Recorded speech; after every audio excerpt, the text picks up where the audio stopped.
It's been 3 days since I've seen you, and I just can't forget, girl, gets worse. I spend all night trying to feel good, trying to forget about you.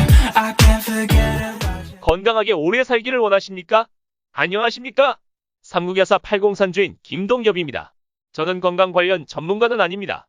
그러나 쌀 또는 쌀과 돼지 감자로 막걸리를 만드는 사람으로서 밀가루가 우리 건강에 어떤 영향을 주는가에 대한 정보를 알려드리고, 이 영상을 시청하시는 여러분들이 9988-234 하시도록 기원하면서 건강하게 오래 살기 프로젝트 제1화를 지금 시작합니다. 9988-234가 무슨 뜻인지 다 아시죠? 모르시는 분들을 위해 알려드립니다. 99세까지 팔팔하게 살다가 2-3일 아프고 4일째 사망한다는 뜻입니다. 실제 저는 2019년 봄 99세까지 건강하게 사시다가 요양병원에서 10여일 만에 할머니를 여의었습니다. 당시 장손으로 백수를 못 채우신 할머니 때문에 많이 가슴 아팠지만 지나서 생각해보면 그때까지 건강하게 살아주신 것에 너무 감사하다는 생각이 들었죠. 저 또한 자손들 걱정 끼치지 않고 9988-234 하려고 합니다. 사실 저는 조금 더 욕심을 내겠습니다. 120살까지는 살아야죠. 제가 주장하는 건강하게 오래 사는 법, 그 첫 번째는 밀가루 음식을 먹지 말자입니다. 간혹 저와 같이 식사를 하는 사람들은 국수나 라면, 잡채 같은 류를 먹지 않는다고 별난 사람 취급을 하기도 합니다만, 밀가루가 들어간 음식을 먹지 않는 이유를 지금부터 설명드리겠습니다. 저는 지금은 매일 막걸리 2-3병은 기본적으로 마시는 사람입니다. 하지만 제가 과거 쌀막걸리가 나오기 전에는 한 달에 막걸리 한 잔 마실까 말까 할 정도였습니다. 왜냐하면 그 당시는 밀가루로 막걸리를 만들었기 때문입니다. 밀가루 음식이 왜 건강에 좋지 않은가에 대해 과학적 접근 이전에 감히 묻고 싶습니다. 밀가루 음식으로 대표되는 라면이나 빵을 만드는 사람이 더 많이 먹을까요? 아니면 다른 누군가가 더 많이 먹을까요? 저는 제가 만든 막걸리를 그 누구보다 많이 마신다고 자신합니다. 그만큼 내가 생산하는 상품을 사랑한다는 의미도 있지만 건강에 악영향을 주지 않기 때문입니다. 밀가루 음식을 먹지 말자라고 주장하는 이유는, 첫째는 밀가루 속에 들어있는 10% 내외의 글루텐 때문입니다. 지금부터의 내용은 학술적인 것이라 그냥 편하게 들어주세요. 글루텐은 글리아딘과 글루테닌이라는 단백질로 이루어진 단백질 복합체입니다. 글루텐 중 글루테닌 단백질은 용수철처럼 길게 늘어난 형태로 양쪽 끝 부분에 황화수소가 있는 아미노산인 시스테인이 있어 다른 글루테닌의 시스테인과 이 황화 결합을 이뤄 서로 길게 연결됩니다. 글루테닌 단백질 사이에 이 황화 결합이 계속 이어지면서 거대한 단백질 그물망이 형성되게 됩니다. 한편 글리아딘 단백질은 공처럼 생겼는데 분자 사이에 이 황화 결합을 만들지는 않고 대신 글리아딘 단백질끼리 수소 결합이나 이온 결합으로 서로 상호작용합니다. 글루테닌 그물망 사이사이에 글리아딘 단백질이 들어가 엉겨있는 상태가 바로 글루텐입니다. 밀가루는 탄수화물이 70%, 단백질이 10% 내에 들어있고 나머지는 수분 14%와 지방, 미네랄 등으로 이루어져 있고 단백질의 80%가 글리아딘과 글루테닌입니다. 밀가루에 물을 넣고 반죽을 하면 밀가루 사이에 글루텐끼리 만나면서 구조가 바뀝니다. 단백질 사이에 기존 이황화 결합이 끊어지고 새로운 결합이 생기는 과정을 통해 글루텐 네트워크가 재구축된 결과라고 합니다. 아무튼 반죽이 잘 된 밀가루 덩어리는 독특한 성질을 보입니다. 탄력이 있어야 형태를 유지하면서도 늘리면 쭉 당겨지면서 늘어진 상태로 바뀌죠. 형태를 유지하는 힘은 글루테닌에서 오고 늘어나도 끊어지지 않는 이유는 글리아딘 때문입니다. 글루텐에서 글리아던과 글루테닌을 따로 분리해 반죽을 만들어보면 이런 특징의 차이를 명확히 알 수 있습니다. 글리아딘 반죽은 풀처럼 찍찍 늘어납니다. 글리아딘 단백질끼리는 화학결합을 하지 않고 물리적으로만 상호작용해 쉽게 변형될 수 있기 때문이죠. 반면 글루테닌 반죽은 탱탱하고 잘 늘어나지 않습니다. 결국 이 둘이 섞인 글루텐은 성질도 그 중간적인 성질을 가지게 됩니다. 밀가루를 굳이 세 가지로 나눈 이유는 밀가루에 들어있는 글루텐 함량에 따라 밀가루의 용도가 다르기 때문이죠. 강력분은 주로 빵을 만들 때 쓰는데 발효 과정에서 생긴 이산화탄소나 수증기가 촘촘한 글루텐 그물망에 갇혀 빠져나가지 못해 빵이 잘 부풀기 때문입니다. 실제로 다른 조건은 똑같이 두고 밀가루만 달리해 빵을 만들어보면 강력분이 가장 많이 부풀고 박력분이 가장 덜 부풉니다. 그래서 박력분은 쿠키 같은 과자를 만들 때 씁니다. 상대적으로 전분이 많아 바삭바삭하면서도 부드러운 식감이 나기 때문이다. 강력분으로 만든 과자는 단백질 함량이 높아 맛이 뻑뻑하죠. 글루텐 함량이 중간인 중력분은 주로 면을 만들 때 씁니다. 밀반죽을 얇게 펴거나 길게 느려 면을 만들려면 글루텐이 충분히 있어야 하지만 부드러우면서도 쫄깃한 맛을 내려면 너무 많아도 안 되기 때문이죠. 또 글루텐은 제품의 점도와 탄력성을 높여주기 때문에 아이스크림이나 케첩 같은 다양한 식품의 첨가물로도 널리 쓰이고 있습니다. 사람이 먹는 식품뿐 아니라 가축이나 애완동물, 물고기의 사료에도 글루텐이 많이 들어있습니다. 단백질원이 될 뿐 아니라 단단하고 물에 잘 풀어지지 않는 콩알만한 형태를 만드는데 도움이 되기 때문이죠. 이런 다양한 용도로 쓰이기 때문에 오늘날 세계 곡물 경작지의 30%가 밀밭일 정도로 밀은 곡물 중 가장 넓은 면적을 차지합니다. 연간 수확량도 2007년 현재 6억 700만 톤으로 옥수수, 쌀에 이어 근소한 차이로 3위를 차지하고 있습니다. 그런데 이 글루텐을 많이 섭취하게 되면 좋지 않고 어떤 분들에게는 대단히 위험할 수 있습니다. 2000여 년 전 그리스의 의사 아레타우스는 코일리아코스라는 질병에 대한 기록을 남겼답니다. 이 질병은 주로 아이들이 증상을 호소하는데 잘 먹어도 영양실조가 되고 복통에 시달리다가 심하면 사망에 이르는 무서운 병이었습니다.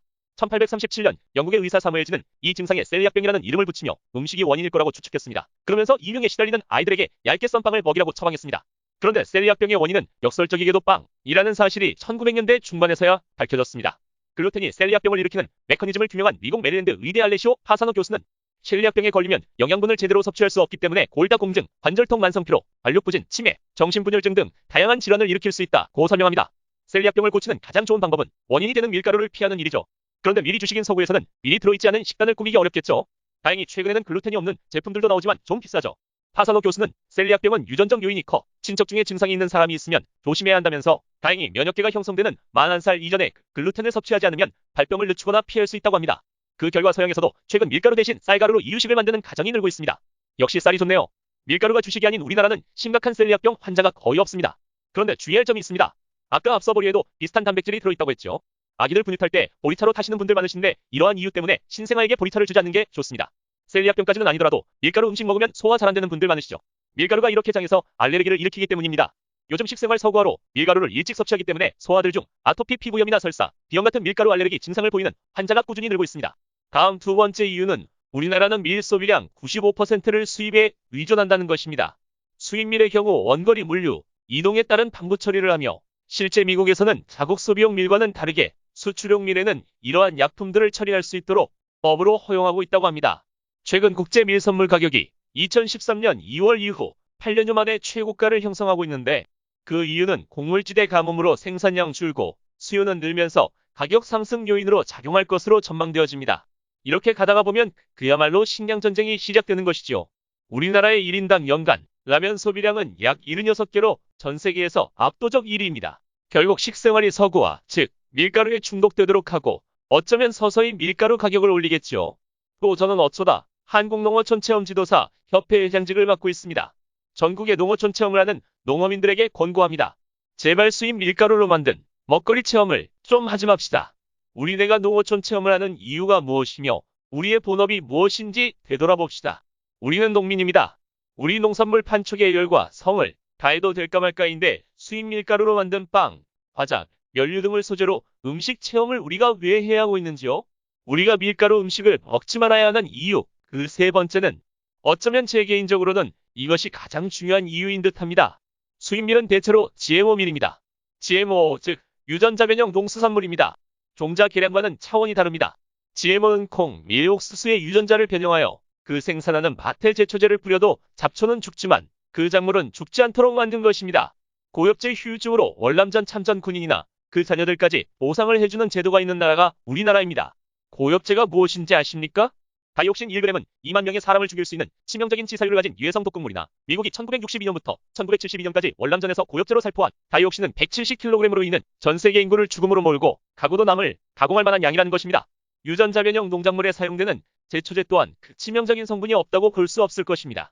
더구나 우리나라는 세계에서 식용 GMO 농산물 수입 1위 국가입니다. 전체 GMO 수입량은 일본이 우리보다 앞서지만 일본은 70% 정도를 사료용으로 사용하고 우리는 40% 정도를 사료용으로 사용하니 사람이 먹는 것은 우리가 일본보다 더 많다는 것입니다. 유전자 변형밀을 먹으면 비만이 되고 당뇨병에 걸릴 확률이 높아지며 미국에서는 2천만 명이 당뇨병으로 진단되었으며 당뇨병 치료에 소요되는 의료비는 연간 1,000억 달러의 금액이 맞춰져 있다고 합니다. 현재 미국에서 생산되는 밀은 대부분 1970년대 유전자 재조합 기술에 의해 생성된 것으로 본래의 밀과 비슷하면서도 다른 작물로 이 밀을 섭취하지 않으면 비만을 해소할 뿐만 아니라 당뇨병이나 관절염 등 비만에 관련된 질병도 극복할 수 있다는 것입니다. 유전자 변형 밀이 아편이 될 한 인터뷰 내용에 따르면 현재 미국에서 주로 생산되는 밀은 유전자 조작에 의해 글리아딘이라는 단백질을 생산하는 유전자가 포함되어 있으며 이 글리아딘은 아편과 유사한 작용의 물질이라고 합니다. 그리고 이 유전자 변형 밀을 먹을 경우 밀에 포함된 글리아딘이 뇌에서 오피오이드 수용체와 결합함으로써 식욕이 증진되어 본래의 밀을 섭취한 경우에 비해 하루 440kcal 많은 칼로리를 섭취하는 것이며 2,500만 명이 넘는 미국의 당뇨병 환자 수 통계적인 측면에서 이 유전자 변형밀과 미국의 당뇨병 환자 수의 추이에 상관이 보이는지 살펴보았는데 확실히 이 유전자 변형밀이 돌기 시작한 1960년대에서 점차 당뇨병 환자 수는 증가하고 있는 것이 미국 질병예방관리센터의 통계에서 간파할 수 있습니다. 우리나라도 마찬가지입니다. 아니, 더 심각합니다. 주로 미국산 밀, 옥수수, 감자에 GMO가 많다고 하는데 이러한 농산물은 다양한 제품군에 들어가는데요. 간장, 식용유, 두부, 과자, 라면, 빵 등에 들어갑니다. 심각한 점은 우리나라 대기업들도 미국산 GMO, 밀가루를 수입한다는 사실인데요. 그것을 전 국민이 식품으로도 먹고 심지어 2014년 터키로 수출하려던 라면이 GMO 성분이 검출되어 전량 폐기되는 국제적 망신을 당한 적도 있습니다. 자, 정리하면 밀가루 음식을 먹지 말아야 하는 이유는 첫째, 각종 현대병을 유발하는 글루텐 성분이 들어있고 둘째, 식량 안보 차원에서 수입 밀가루에 의존하지 말아야 하며 무엇보다 셋째, 수입밀의 다수가 유전자 변형이라는 것입니다. 이래도 어린이들에게 과자, 빵을 먹일 것이며 생일 때 떡 대신 케이크를, 라면이나 국수를 계속 드시겠습니까? 지금 시청하시는 모든 분들이 9988-234 하시기를 기원하는 마음을 담아 이 영상을 폐공산주인 김동엽 제작 전송합니다. 구독과 좋아요 눌러주시면 건강하게 오래 살기 2화, 3화를 계속해 올려드리겠습니다. 감사합니다. 제작 전송합니다.